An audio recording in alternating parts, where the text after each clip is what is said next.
A medieval monastery at night. A quiet chronicle for deep sleep. His stone is cool beneath your feet. The corridor stretches forward into shadow. A single candle flickers on the wall ahead, its flame barely moving in the still air. The light catches on rough stone, on mortar between ancient blocks laid by hands long gone to dust. The silence here is not empty. It is full of centuries, of prayer spoken so many times the walls themselves seem to remember the words. You stand in a passageway older than memory.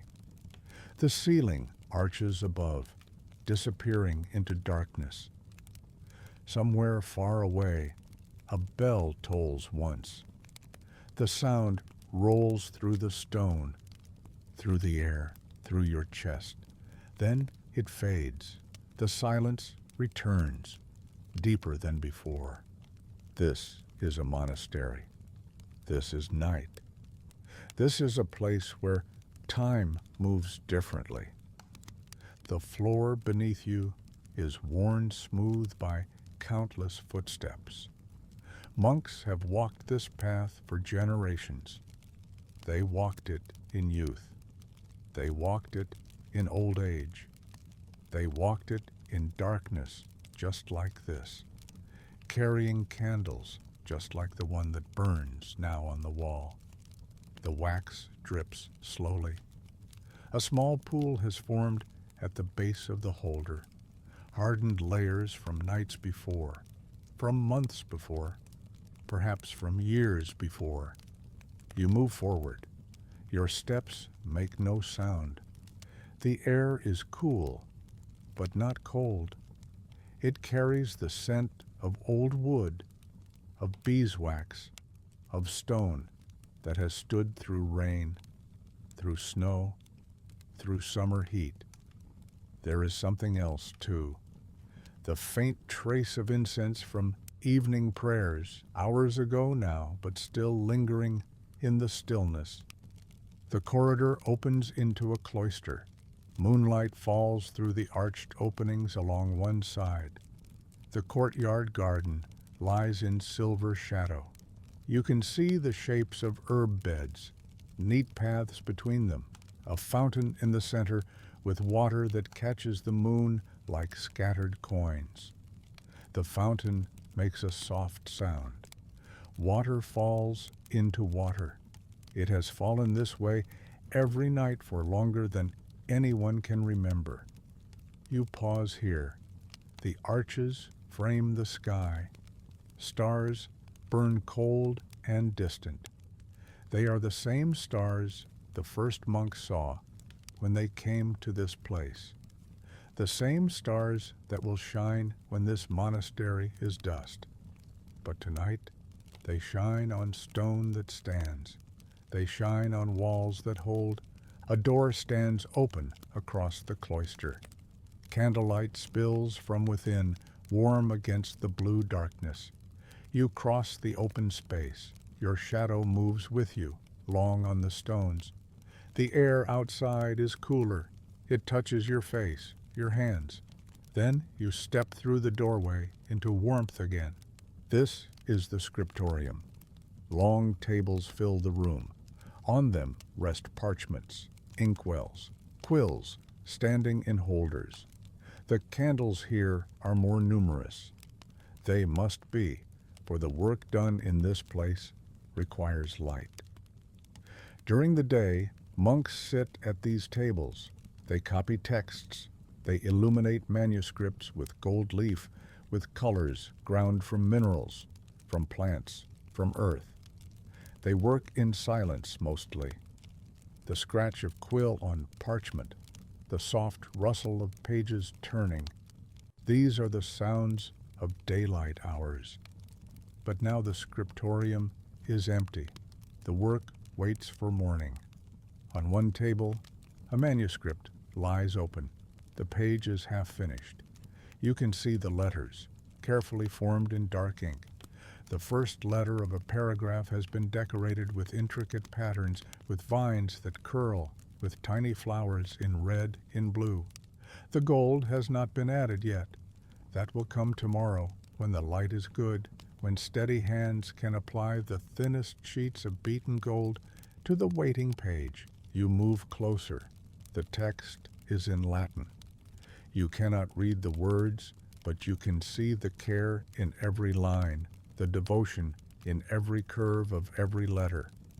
This work is not rushed. It cannot be rushed. A single page might take days. A single book might take years. But time here is not measured the way it is beyond these walls. Time here is measured in prayers, in seasons, in the slow turning of the earth. A candle gutters. The flame wavers, steadies, burns on. Outside, the wind has risen slightly. You can hear it moving through the cloister, through the garden, around the corners of the ancient buildings. It is a gentle sound. It speaks of vastness, of the world beyond, of forests, of fields, of distant villages where people sleep in their beds, where fires burn low in hearths, where dogs dream by dying embers. You leave the scriptorium. The corridor beckons. There are many passages in this monastery, many rooms, many stairs that wind up into towers or down into crypts. You could walk for hours, never seeing the same place twice. But tonight, you follow the path that leads toward the chapel. The stone walls here are decorated with paintings. They are old, faded by time. You can make out figures, faces turned upward, hands raised. The colors have softened, have become part of the stone itself. In daylight, they might be easier to see. In candlelight, they are mysterious, half hidden, like memories that surface briefly, then sink back into shadow. The chapel door is heavy wood, bound with iron. It stands open.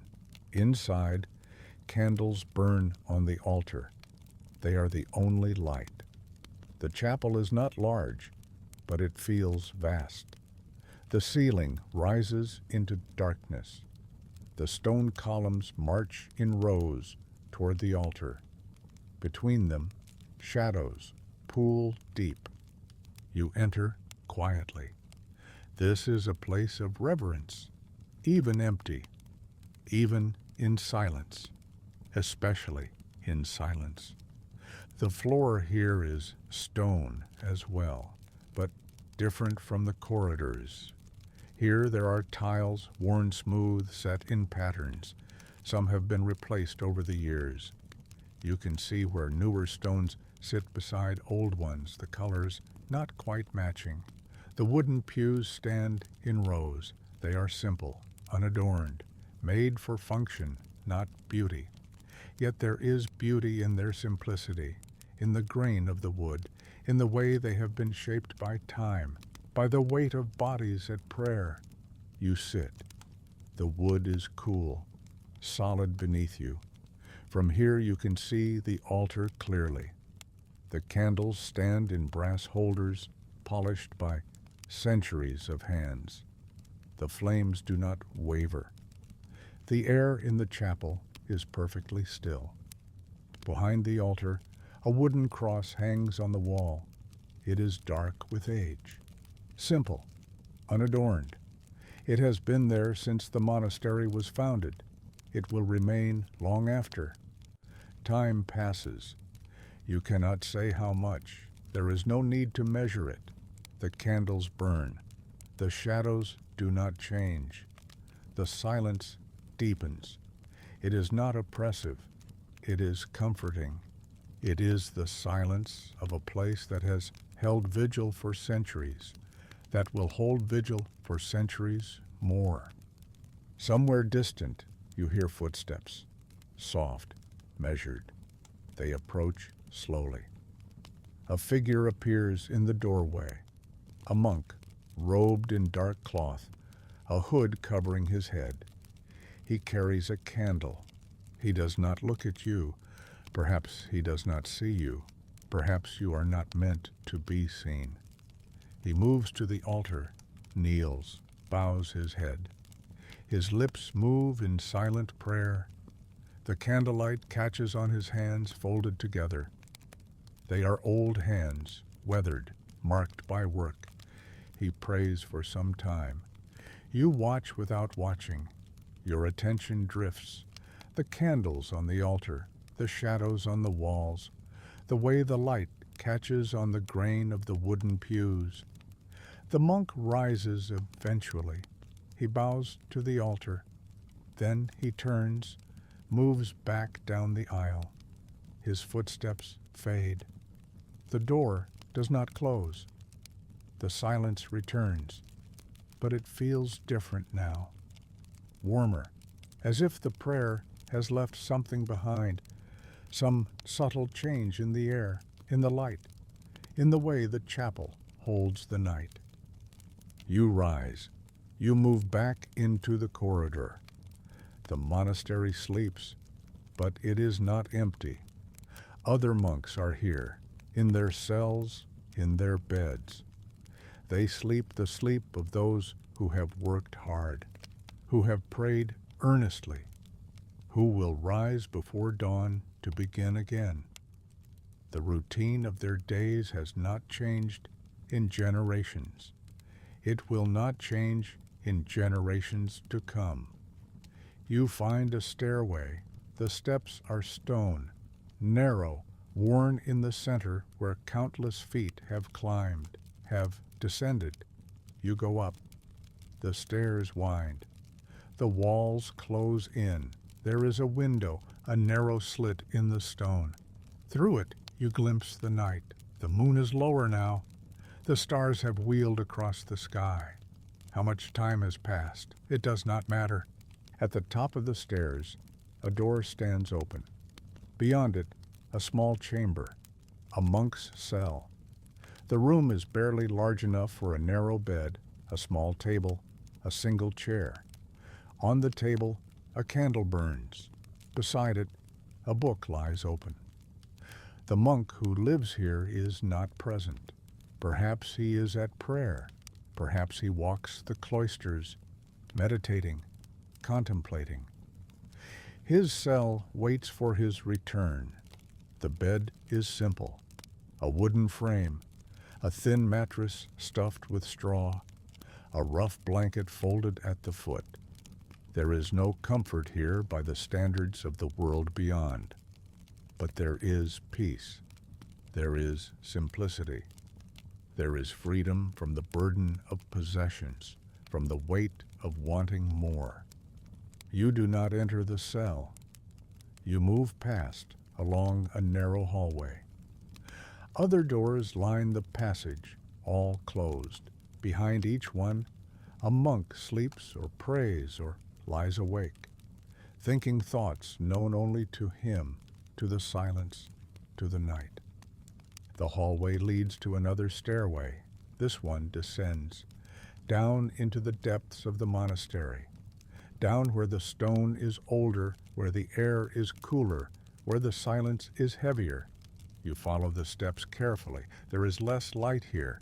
The candles are fewer, farther between. Your hand trails along the wall. The stone is damp, not wet, but touched with moisture, with the breath of earth.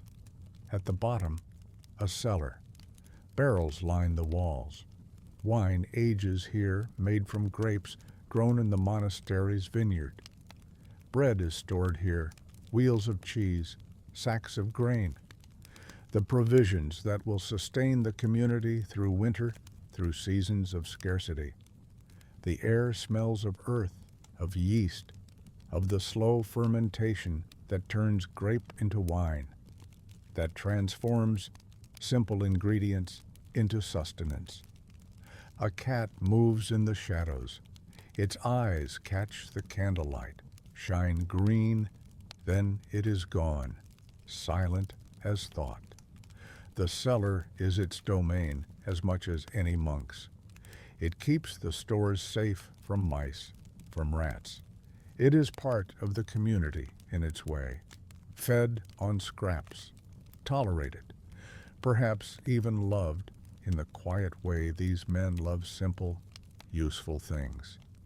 You move through the cellar. There is a passage at the far end. It leads deeper still, into crypts where monks lie buried, where stone effigies rest atop tombs, where the dead sleep in rows, waiting for a resurrection they believed in with certainty, with faith that never wavered. You do not go there, not tonight. The crypts are for another time. Tonight is for the living monastery, for the spaces where breath still moves, where hearts still beat, where prayer still rises like smoke from candles that burn through the dark hours.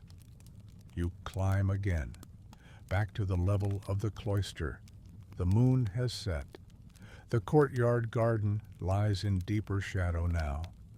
The fountain still sings its quiet song, water into water, endless, eternal, a sound older than words.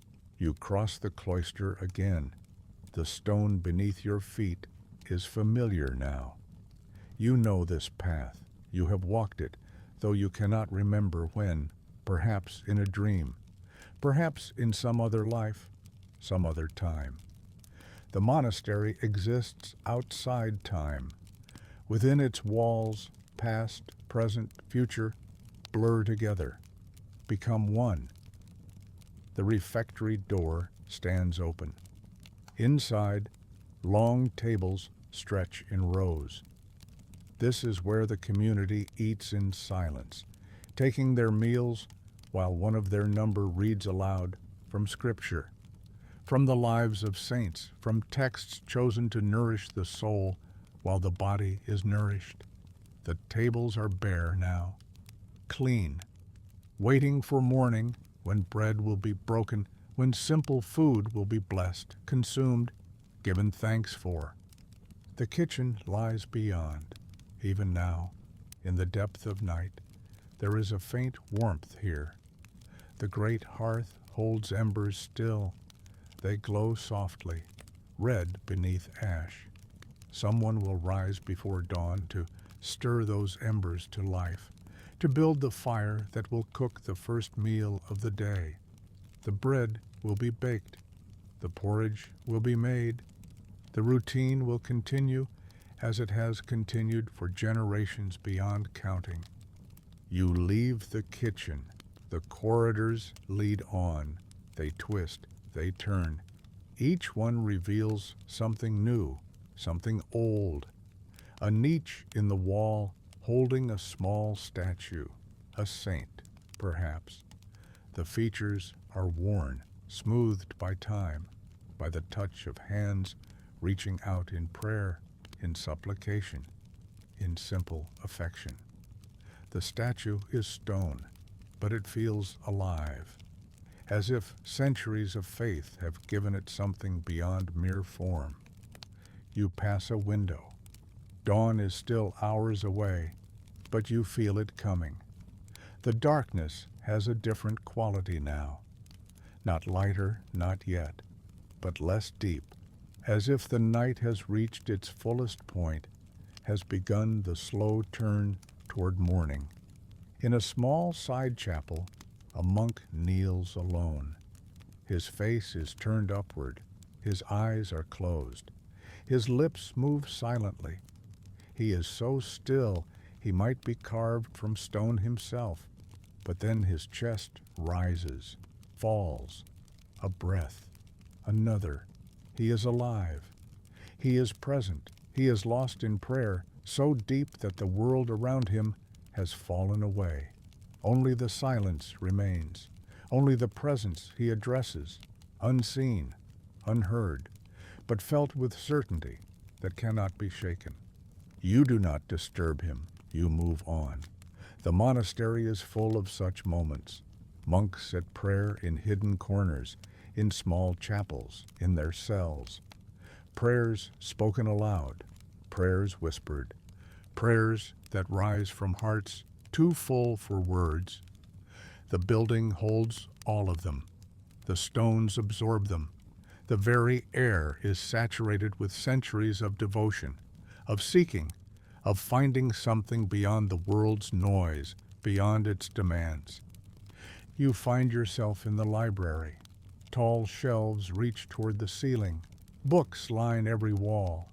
Some are ancient, their leather bindings cracked, their pages brittle as autumn leaves. Some are newer, relatively speaking, copied in this monastery's scriptorium, bound in this monastery's workshop. The knowledge of ages rests here. Philosophy, theology, history, natural philosophy. The accumulated wisdom of countless minds, preserved by the patient labor of monks who gave their lives to the work of copying, of preserving, of passing on. A single candle burns on a reading desk. Beside it, a book lies open. Someone has been here recently, reading late into the night, seeking understanding, pursuing knowledge with the same devotion others pursue God. The two are not separate here. Knowledge is worship. Learning is prayer. To understand the workings of the world is to understand the mind that made it. You approach the desk. The book is written in a language you do not know. The script is beautiful, each letter formed with precision, with care. There are margin notes in a different hand. Someone has read this before, has wrestled with its ideas, has added their own thoughts, their own questions. The conversation spans centuries, reader to reader, mind to mind, across time, across death itself. The candle burns lower, the wax pool spreads. Soon it will gutter, will die, but another will be lit. The library is never left in darkness. Knowledge must be guarded. Learning must be protected. The books are treasures more valuable than gold, than jewels. They are the living memory of civilization. Without them, the world would forget itself, would lose its way in darkness. You leave the book as you found it, move back among the shelves, run your fingers along the spines, feel the texture of leather, of wood, of cloth.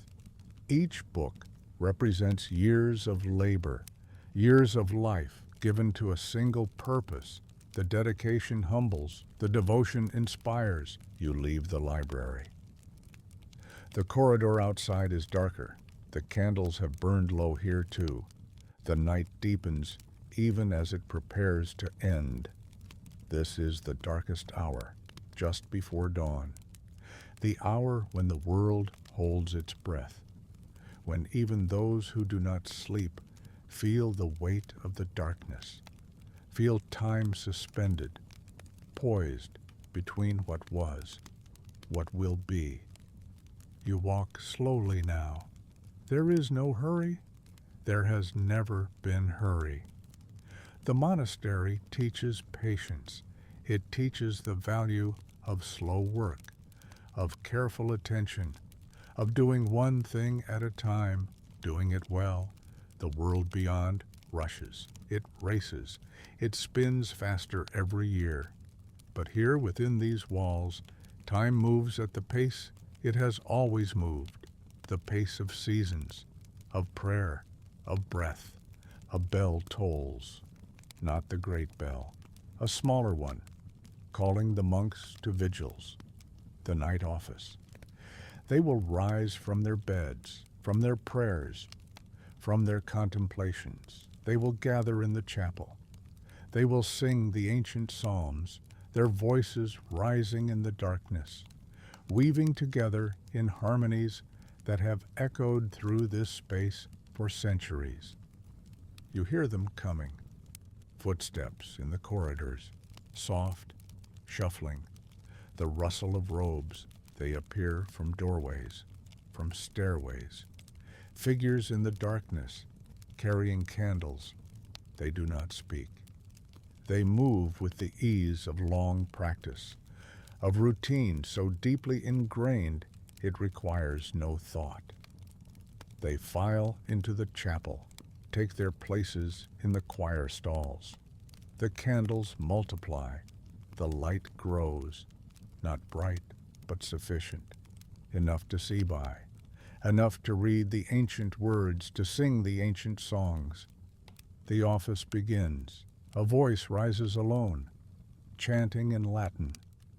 The words flow like water, like the fountain in the cloister garden, endlessly, beautifully. Then other voices join. The harmony builds. It fills the chapel, fills the monastery, rises through the stone, through the darkness, toward the stars that still burn cold overhead. You stand in the shadows. You listen. The music is not complex, not ornate. It is simple, direct. Yet it carries weight. It carries meaning accumulated over centuries. These words have been sung every night since the monastery was founded. They have been sung through plague, through war, through famine. They have been sung in times of peace, of plenty, of joy. The words remain. The melody remains. The monks who sing them change. One generation replaces another. But the song continues, unbroken, eternal. The office ends as it began, with a single voice, then silence. The monks rise. They file out as they came, silent, orderly. Each returns to his cell, to his prayers, to his bed. A few hours remain before lauds, before the dawn office. They will sleep, or they will lie awake, contemplating. Either way, they will rise when the bell calls. They will gather again. The cycle will continue. You follow one of them, an old monk. His steps are slow but steady. He has walked these corridors for decades. He knows every stone, every corner. He carries no candle. He needs none. He could walk this path blind. He has, in a sense. He has walked it so many times that sight is unnecessary. His feet know the way. His body knows. His soul knows. He reaches his cell, enters, closes the door gently. Through the crack, you see him kneel beside his bed. He prays again, always praying. Prayer is the air he breathes. It is the rhythm of his days, of his nights. It is the purpose for which he came to this place as a young man, the purpose to which he has given his life, without regret, without doubt. You move away. Give him his privacy. His communion with the divine is his own, not for eyes to see, not for ears to hear. The monastery settles again. The brief stirring of vigils fades.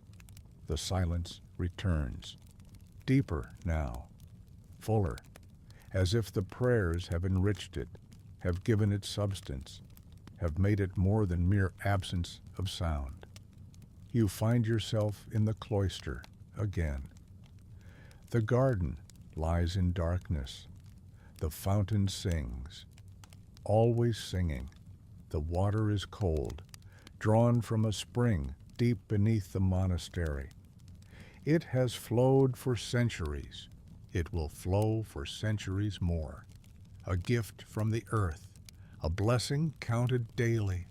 You sit on the edge of the fountain, trail your fingers in the water, feel the cold, feel the constant motion. The water runs over your hand.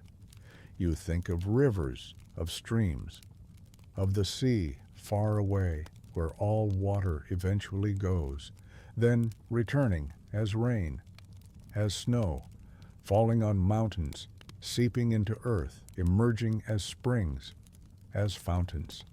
The cycle, endless, like prayer, like the turning of seasons, like the lives of monks who come, who give their years, who go to their rest, who are replaced by others who will do the same. The sky begins to change.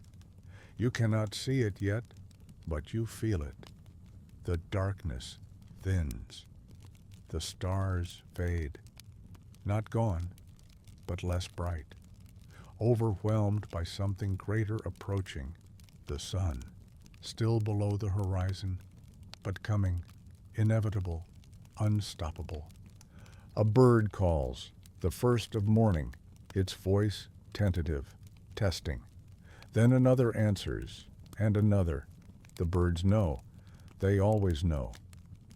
Dawn comes, a new day, the same as the day before, different only in small ways. A leaf fallen, a stone shifted, a monk grown a day older, but essentially the same. The sun will rise. It will cross the sky. It will set. The moon will rise. The stars will appear. The cycle will continue. As it has continued, as it will continue. The bell tolls again, lauds, the dawn office. The monks emerge once more. They look more awake now, more present. The night has passed. They have kept vigil.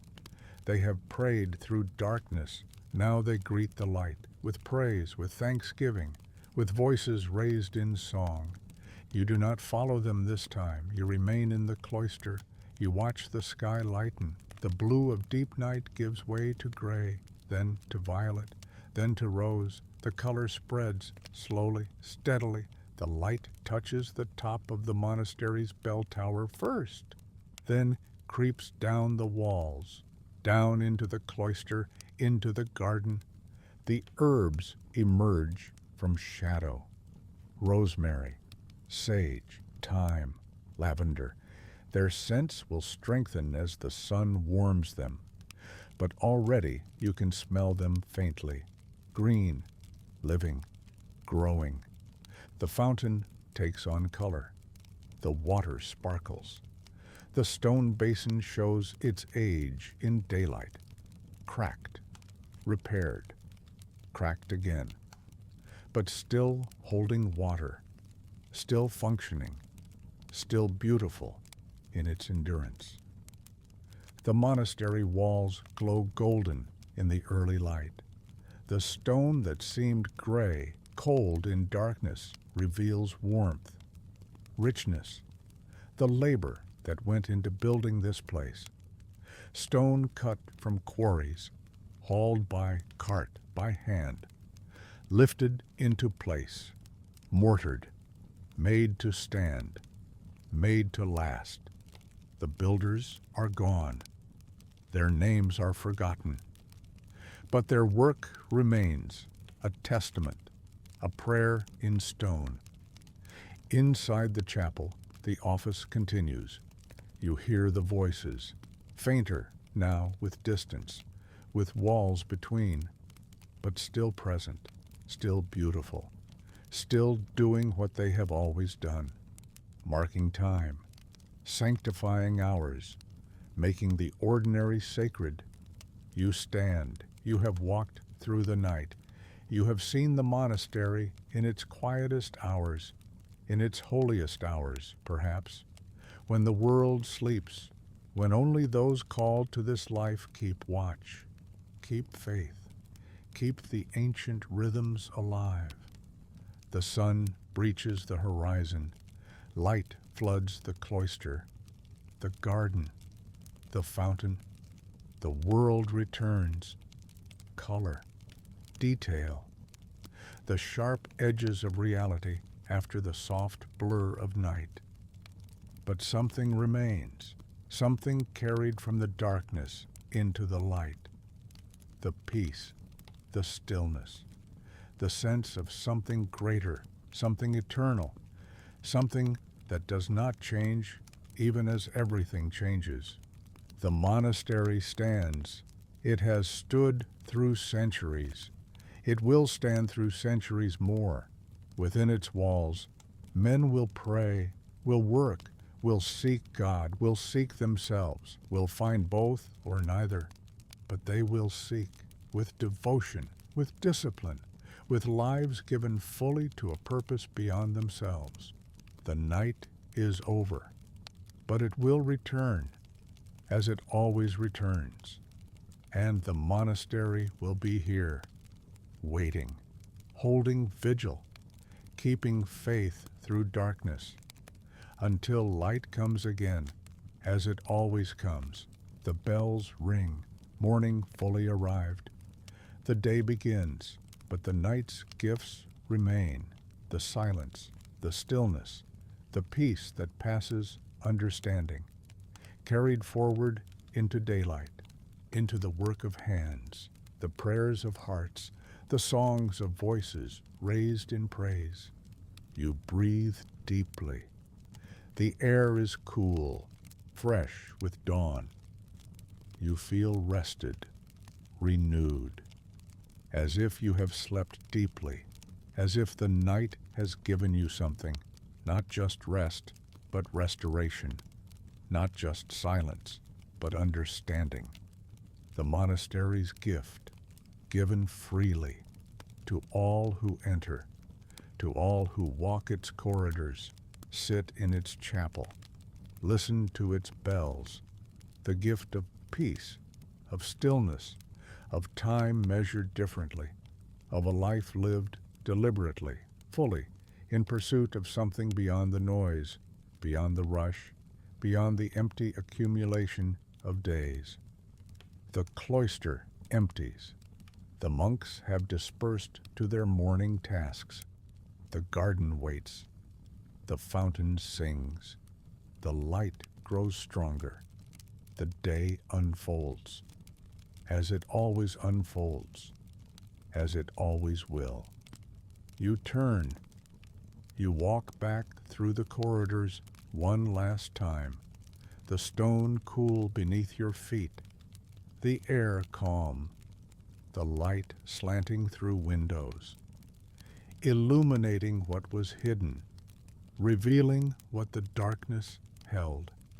You pass the library, the scriptorium, the refectory, each space familiar now, each one carrying its purpose, its function, its beauty, not grand, not ornate, but sufficient, complete. You pass the chapel. The door stands open. The altar candles still burn. They will burn through the day, through the night to come, as they have always burned, light in darkness, hope in shadow, faith in the face of uncertainty. You reach the entrance, the great door.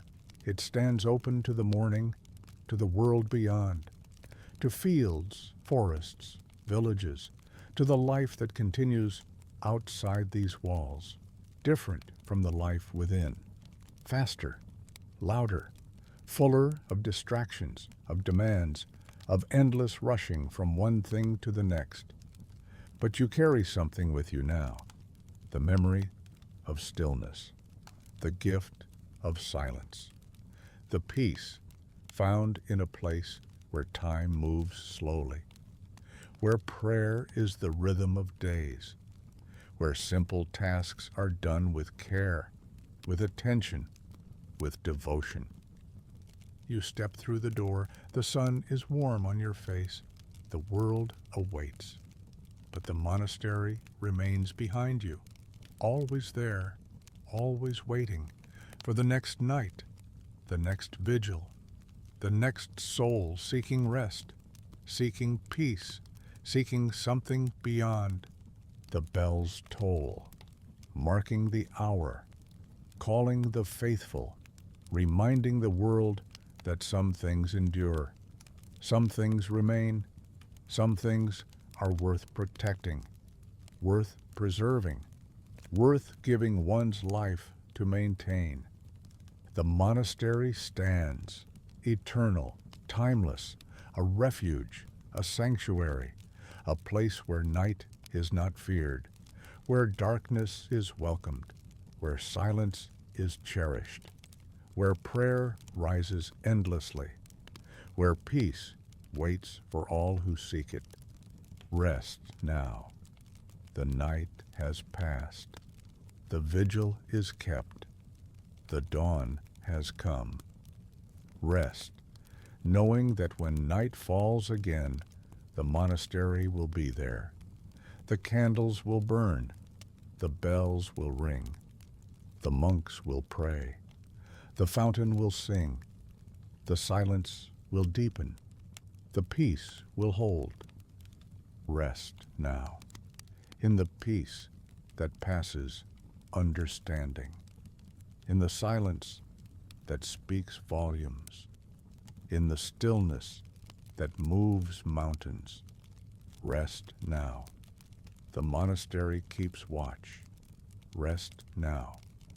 All is well.